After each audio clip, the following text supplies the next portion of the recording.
Tudo bem, povo de Deus, paz do Senhor? Seguimos aqui a nossa série só para adolescentes e o tema de hoje é polêmico, complicado.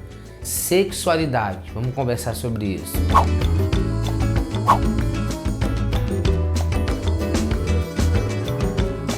Então, toda vez que a gente fala com adolescente, com pré-adolescente sobre a palavra sexo ou sexualidade, dá aquele espanto, Parece que a gente está falando do demônio, Sexo, ai meu Deus, o diabo, tal. Eles tratam a sexualidade como se fosse algo assim demoníaco. E isso tem muito a ver com o que os pais tratam desse assunto dentro de casa.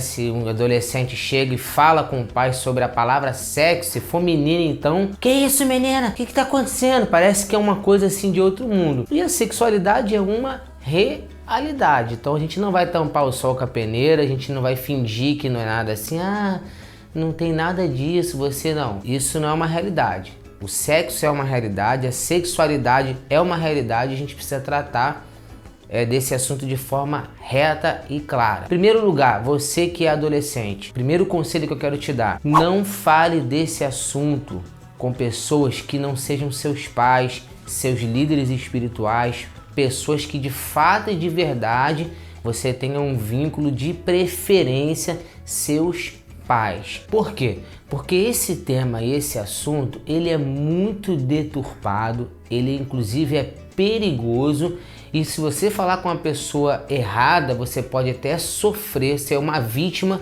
de um abuso. Isso, de um abuso. Tem muito adolescente que gosta de conversar esse tipo de assunto com pessoas só porque é bacana, porque é sorridente, porque isso, porque aquilo outro, você pode sofrer aí, ser vítima de um abuso. Então preste bem atenção, esse é o primeiro conselho. Esse tema e esse assunto não se conversa com qualquer um. Na verdade, não se fala com ninguém, só com as pessoas que eu já disse aqui no vídeo. Esse é o primeiro conselho. Outro conselho que eu quero te dar, meu caro adolescente, que é normal nessa fase da sua vida você começar a despertar para isso, que é justamente a fase da puberdade, a terrível fase da puberdade, onde você começa a despertar para este tema. Então não há pecado nenhum nisso, você sentir uma diferença, Eu dou até um conselho aqui, pastor, eu tô namorando, dei um beijo no menino da igreja e percebi que ele ficou animado. Será que ele tá endemoniado? Não, ele é homem. Isso é até um bom sinal, não tem nada de errado nisso. Eu olhei para um menino, tô falando agora com menina, e eu achei ele tão bonito, deu vontade de beijar ele, deu vontade de abraçar ele, senti algo diferente dentro de mim, meu coração acelerou. O que é isso, pastor? O demônio entrou no meu corpo? Não, isso é absolutamente natural e normal. Outro ponto interessante que eu quero falar, a sexualidade, ela é envolvida, Tá ali, envolto da palavra sexualidade, uma palavrinha pequenininha, desejo. E o que é isso, pastor? Desejo é justamente o combustível da sexualidade. Então, o desejo não é pecado. O que é pecado? O desejo desenfreado, que é a chamada concupiscência, que a Bíblia vai dizer. Pastor, eu tô sem freio. Cuidado, quem tá sem freio pode descer a ladeira abaixo e se arrebentar todo. Então o desejo não é pecado. Então eu quero falar com você, adolescente, que sente desejo por uma menina, tô falando do menino, e a menina sente desejo por um menino, isso não tem erro, não tem pecado nenhum nisso. O pecado está no desejo desenfreado. Uma outra questão que a gente tem que falar sobre sexualidade é o que a Bíblia fala sobre isso, tá bom? A Bíblia diz que a sexualidade é bênção de Deus no casamento. Isso é um princípio bíblico. Então, a sexualidade é uma bênção no casamento. Até o casamento não se pode ter o ato sexual. Então, para você que está querendo namorar com 12, 13 anos, não tem perspectiva de casamento, não tem perspectiva de nada, para que você vai ficar namorando? Porque o namoro vai despertar ainda mais esse desejo e você não vai conseguir consumir o ato porque não há previsão de casamento. Então é mais ou menos isso. Uma outra coisa importante a se falar sobre o tema sexualidade é que Deus nos deu a sexualidade muito mais do que apenas procriar.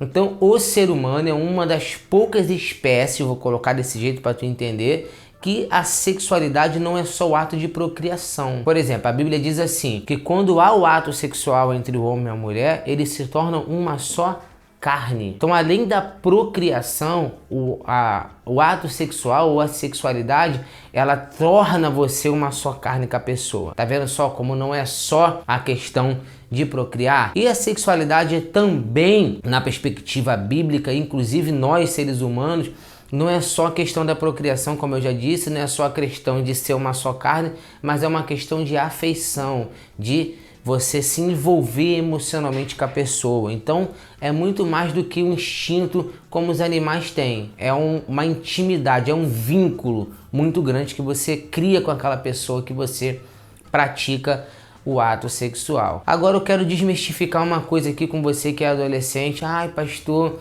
toda vez que eu escuto essa palavra sexualidade, eu falo, não, eu não posso conversar sobre isso, que não é a hora. Isso é um outro erro. Tem que ser conversado sim, como eu já disse, com pessoas certas, mas tem que ser tirado as suas dúvidas. Você não tem que ficar no Google tirando as suas dúvidas. Você não tem que ser guiado pela mídia mundana que torna a sexualidade como um estilo de vida. Não, você tem que conversar sim, tirar suas dúvidas, e esse assunto não pode ser um tabu para você, sobretudo com seus pais. E para poder fechar aqui o raciocínio da sexualidade, a Bíblia condena a sexualidade entre pessoas do mesmo sexo. Aí tu pode me perguntar, pastor, mas quem nasceu gay? Como é que é? Ninguém nasce gay. Isso não é só uma fala religiosa minha, tá? Isso é uma fala científica. Não existe cromossomo gay. Não existe gene gay. A sexualidade é um comportamento. Agora isso dá polêmica, isso dá uma confusão, mas é um comportamento sim. Por quê? Porque o ser humano não tem instinto. O animal é movido por instinto. O que seria isso? Preste atenção aqui em mim. Quando a tartaruguinha nasce, por exemplo, ela sai ali do ovinho dela, ela já vai direto pro mar. Você já viu alguma placa dizendo assim, ei, pro mar? Não tem. Alguém dando um tapinha nela para ir pro mar? Não. Ela é instintivamente movida a uma ação. Foi? Se você pegar um bebê, tirar ele da sua mãe, por exemplo, e fizer o mesmo processo que eu dei o exemplo agora do cachorrinho, você vai ver que ele não vai andar, não vai falar, não vai se comportar como outro ser humano. Por quê? Porque ele não tem instinto. A gente é exatamente uma esponja, a gente vai absorvendo tudo em nossa volta e a gente vai reproduzir o comportamento. Isso não é só eu que estou dizendo, isso é ciência.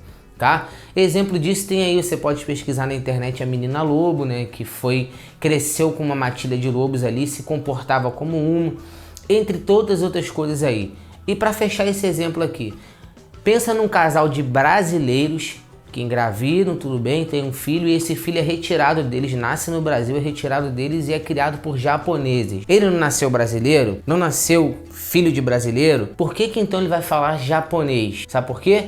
Porque ninguém nasce brasileiro, ninguém nasce alguma coisa. A gente é produto do meio, a gente vai crescendo e vai se desenvolvendo e vai tornando aquilo que nós observamos em nossa volta. Então ninguém nasce gay. Gay é um comportamento que as pessoas vão adquirindo. Claro que essa discussão ela é muito ampla, existe genética nisso aí. Em que sentido, né? Existem muitas pessoas que têm problemas hormonais. Eu já acompanhei casos aqui de perto que precisam de reposição hormonal, mas isso é um tema para outro vídeo. Pastor, em pleno século 21 tu tá falando isso? Eu estou dizendo a realidade. Essa é a realidade, tanto bíblica quanto científica. Então a sexualidade à luz da Bíblia é macho, fêmea, casal que podem procriar. Isso é o que a Bíblia nos ensina. Aí fora, no mundo secular, eu tô falando pra crente, tá? Se tu tá assistindo esse vídeo e tá ofendido, eu estou falando pra quem é cristão, pra quem congrega, pra quem crê na palavra de Deus. Se você não crê, não precisa ficar aqui nos comentários tecendo os elogios aqui à minha pessoa, que sinceramente não vai adiantar. Então eu tô falando pra crente, tá? Essa é a sexualidade que a Bíblia nos ensina. Aí fora você vai encontrar trilhões, né? Da última vez que eu vi tinham 6, mas tem mais do que isso aí. Então, mas a Bíblia fala, macho e fêmea os criou, homem e mulher os formou. Então é isso que a Bíblia vai nos ensinar. Fora disso aí, já é o que o mundo diz. E o meu compromisso aqui não é com a filosofia pós-moderna, não é ser politicamente correto, o meu compromisso aqui não é com a esquerda, com a direita, meu compromisso aqui é com a Bíblia. E eu estou ensinando a você o que a Bíblia diz sobre sexualidade. Não se escandaliza, mas é isso que a Bíblia nos ensina. Entendeu direitinho? Então a sexualidade não pode ser tratado como um assunto que a gente não pode tocar nesse assunto, porque parece até que, né, a bruxa do 71, naquele episódio, Satanás, chamando Satanás. É você, Satanás.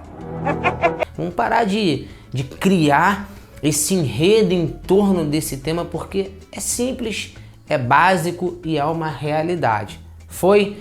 Com certeza isso vai gerar outros vídeos, vai vir perguntas, enfim. A gente vai seguir nesse fluxo aí. Deus te abençoe e até o próximo Gabinete com o Pastor.